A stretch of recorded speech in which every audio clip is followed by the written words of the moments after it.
Welcome to NCSA 2020 Virtual.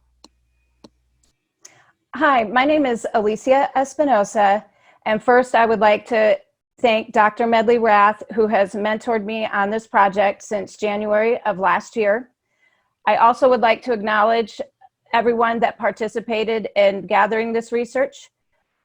I did most of the qualitative part of the research in that I recruited 31 participants who I interviewed.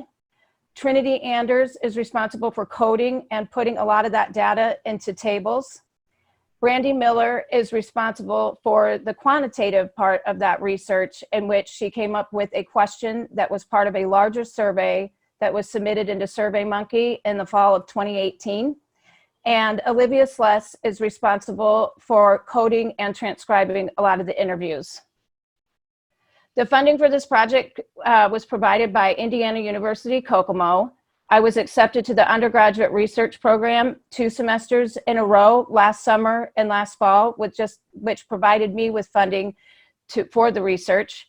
There was also an applied learning grant that helped me compensate my participants, and a sustainability grant, which was utilized to help transcribe some of the interviews.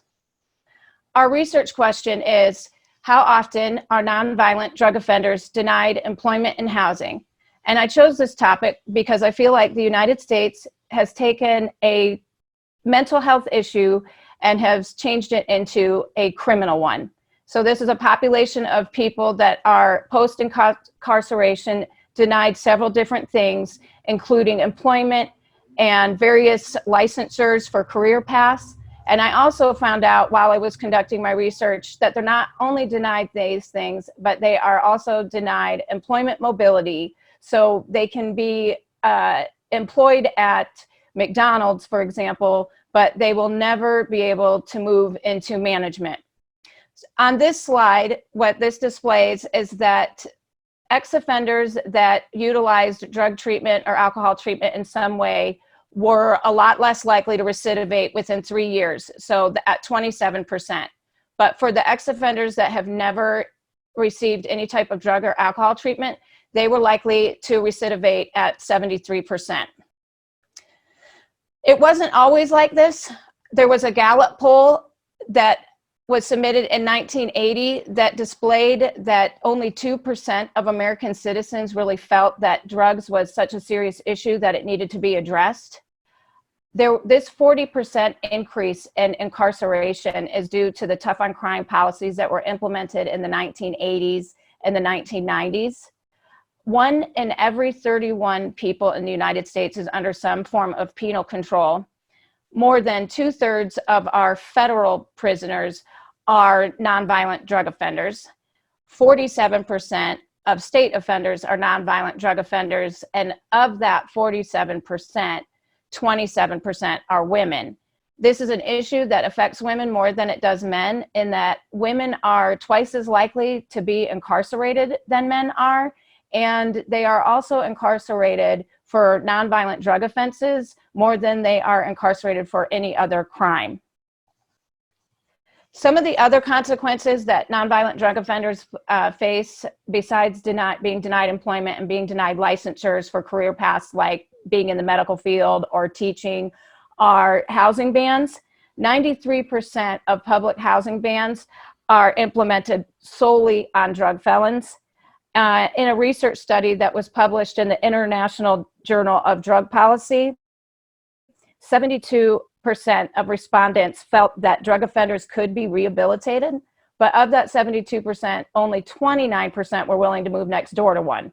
So some of these housing bans are not just in the public sector, but they're also a part of the private sector, where there is a law that allows for drug offenders to have lifetime bans placed on them. SNAP benefits, which are food stamps, are another program that most people don't realize that drug offenders are denied from being able to utilize. But sex offenders, murderers, and other types of offenders have always had accessibility to this program. However, some of that has changed. In the state of Indiana, they changed their law last year, and that went into effect January 1st of this year. So nonviolent drug offenders are now able to utilize food stamps if necessary. I thought it was important to also recognize the fact that financial aid wasn't always available to drug offenders. The Higher Education Act of 1998 not only instituted a lifetime ban on drug felons, but it also, that ban was applied to people that had drug misdemeanors. And that was in effect for 7 years up until 2005. And I just thought it was important to be able to stress the fact that we will probably never know how many people that affected that were unable to utilize a college education using financial aid. Drug felons have two stigmas to get past, that of a drug addict and then that of a felon. And there have been policies that have helped ex-offenders. All of Us or None is a grassroots organization for criminal justice reform that had started the Ban the Box policy. And Hawaii was the first state to utilize that policy, and they have found a 57% decrease in the likelihood that an ex-offender is going to commit another crime since those Ban the Box policies have been in place. Durham, North Carolina has probably seen some of the strongest results in that there was an 800% increase in ex-offenders getting gainful employment between 2011 and 2014. And then I thought it was important to state what Indiana does. So Indiana does not have a Ban the Box policy, but they did institute a law back in 2013 that protects felons from having their whole entire criminal history exposed when a third-party background check provider runs a check for a company. So they're not supposed to reveal any details of an arrest, just the conviction itself. So this brings me to my research. So it was a non-probability qualitative method that I used. I interviewed 31 people for this research, but was only able to utilize 29 of the interviews. I had two of the women, one of them wound up being a violent offender, and the other one embezzled like $100,000. So that was going to skew the results. So I successfully interviewed 15 men that qualified and 14 women. I used a convenient sample in the fact that I hung flyers in places like courthouses, transitional living, recovery housing, and I placed myself in, went to self-help groups where I knew that nonviolent drug offenders would be likely to congregate. And through my flyers, I utilized snowball sampling because by word of mouth, I acquired other participants. The quantitative part of this research was a probability random sample of respondents that participated in a survey that was submitted into SurveyMonkey. So for the quantitative part of this research, the question was asked, if you were in the position to hire a new employee, if all other qualifications were met, at what point would you consider hiring someone previously convicted of a nonviolent drug felony?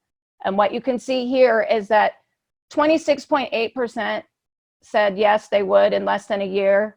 And just a little over 10% said they would not hire no matter how many years have passed. Some of those results are a little misleading in the fact that when we took the descriptive statistics and ran it against the demographics, it told a different story. We didn't get any statistically significant information when we ran it against race and ethnicity, age, or social class because it wasn't diverse enough. But when it came to political affiliation, we were able to reveal that the only people that were really willing to hire nonviolent drug felons were ones that identified as very liberal. So our liberal and our moderates even, the conservative and very conservative said, nope, we would not hire no matter how many years have passed, which I think that's very, very telling that we still have a problem that needs to be addressed. So in my qualitative part of my research, I'm going to go ahead and display some of the men's results and then the women's and then what we got collectively overall. This is just a chart that displays the demographics. There wasn't very much race or very much variation when it came to race and ethnicity with, 13 Caucasian, 1 African American, and then we had a mixed race. Ages ranged from 32 was my youngest participant up to age 49.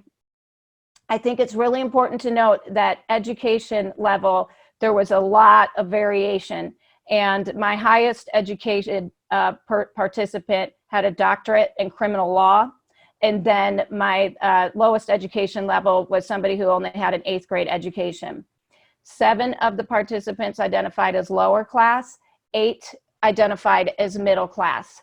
So here's some of the results of the most recent job search. So I asked them how many jobs that they had applied for, and collectively as a group, out of the 15 men that I interviewed, they said that they applied for 170 jobs.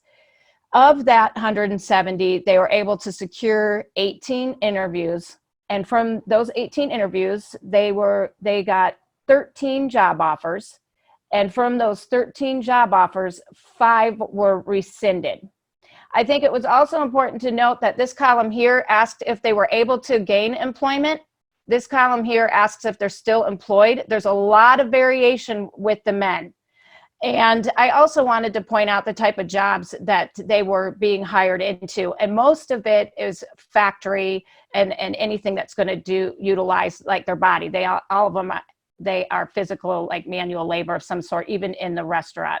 So I thought that was important to note. Even my attorney was working at a factory. So some of the lifetime results, I asked them if in disclosing their felony was like the most stressful part of their job search. And out of 15 men, 12 said, yes, this is the most stressful part of my job search.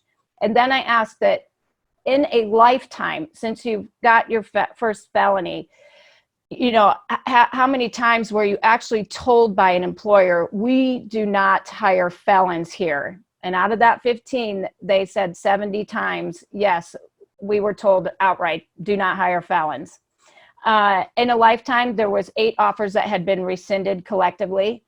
And then when it came to housing, I asked them if they had any difficulty finding housing. So not all of them had difficulty or it didn't apply. So 9 out of the 15 expressed difficulty in getting housing. They were denied based on that nonviolent drug offense 45 times.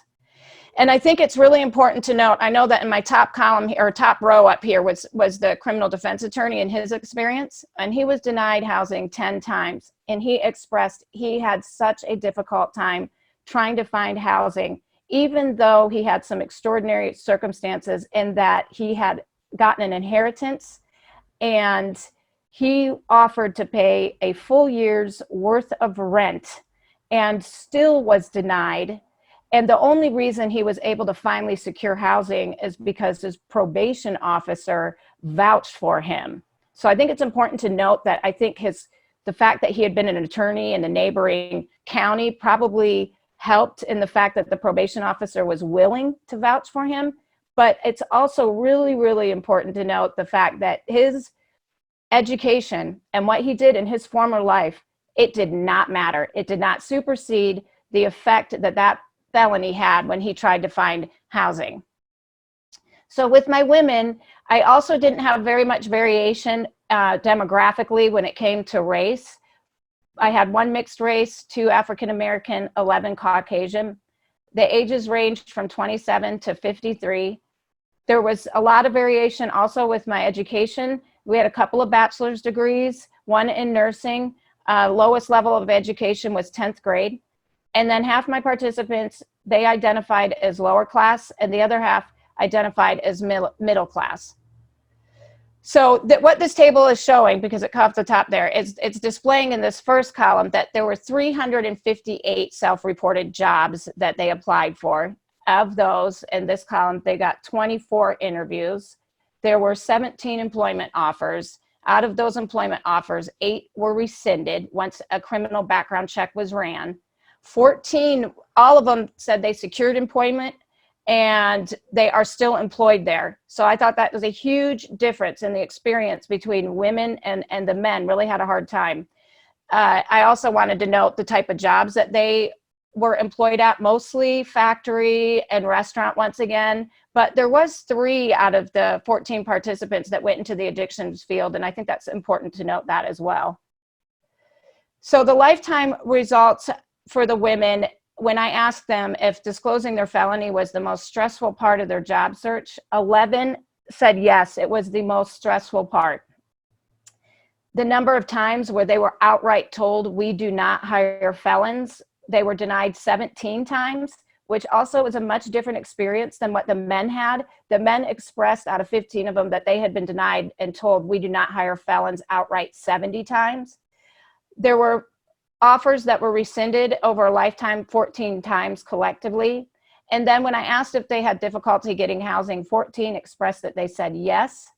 And then the number of times they had been denied housing collectively as a group, they said 203 times. I do want to note that there's a major outlier there with the person that expressed that they had been denied 100 times. Overall, with their most recent job search, when it comes to everybody collectively as a group with my 29 participants, they self-disclosed that they had applied for 528 jobs, that they were able to secure 42 interviews. They were given 30 job offers as a result of those interviews. And then just under half of those job offers were rescinded as a result of a criminal background check being ran. Was disclosing the felony the most stressful part of their job search? 23 out of the 29 said yes, it was. Told that we do not hire felons 87 times. And then the offers that had been rescinded, 20 of them had been rescinded in their lifetime. 19 out of the 29 participants said yes, they had difficulty finding housing as a result of their nonviolent drug offense. And then collectively as a group, they were denied housing based on that nonviolent drug offense 248 times. One of the major themes that I came across in my interviews is shame. And so I pulled this quote from the very first person that I interviewed. And he said, "I am sitting there staring at this checkmark thing. Oh my gosh, do I really have to check this? And man, I feel more embarrassed and shameful." So why should we help nonviolent drug offenders? Substance use disorder is a mental health issue and should be treated as such, not as a criminal issue. Substance use disorder is a brain disease classified in the DSM-5. Incarceration has been proven to fail and does not rehabilitate people with a substance use disorder. Everyone deserves a second chance. It is better for the economy if people are working. Safe and stable housing has been proven to prevent relapse from drug addiction. Having a job reduces recidivism. And collateral consequences of having a non-violent drug offense are detrimental to one's well-being. So what some of these preliminary results from this research have displayed is that having a non-violent drug offense is a major barrier in obtaining employment and finding stable housing, no matter how well educated the person is. And I also want to note in my conclusion that this research is ongoing, and it is a project that I'm hoping to be able to gain funding for while I'm in graduate school. The end. Thank you.